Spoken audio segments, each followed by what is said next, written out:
It is Tuesday, January 27th, and from WBHM News, I'm Richard Banks with today's headlines.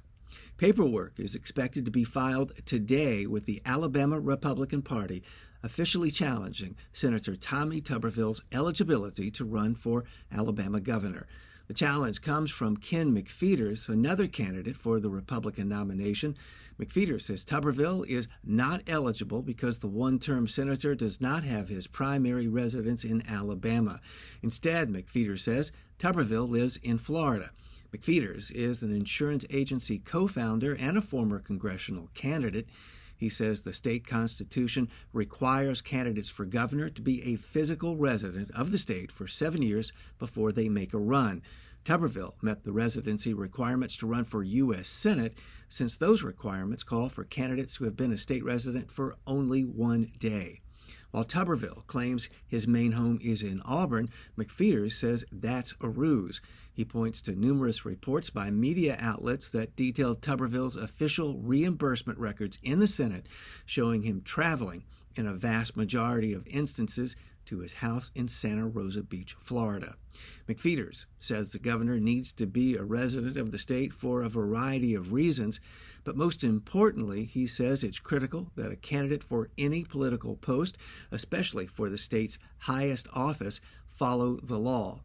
McPheeters says the matter of Tuberville's residency needs to be resolved by Republicans. If it's settled by the courts after the candidate is elected in the primary, McPheeters says the law will not allow the party to install another candidate before the general election. A spokesperson for the Alabama Republican Party says a decision concerning the challenge should be made by the end of February. WBHM attempted to reach a Tuberville spokesperson, but we did not immediately hear back.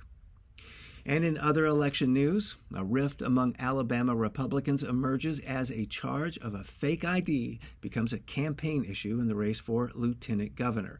Current Alabama Secretary of State Wes Allen says former Alabama Republican Party Chairman John Wall voted with a homemade fake ID.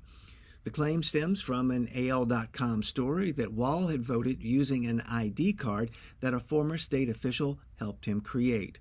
Allen, in a campaign video, says the use of the fake ID to vote is against the law. Wall, who entered the race for lieutenant governor on Friday, responded to the claim, saying Allen is making false claims. Wall entered the race the day after President Donald Trump endorsed him in a social media post. You'll find more news anytime at WBHM.org.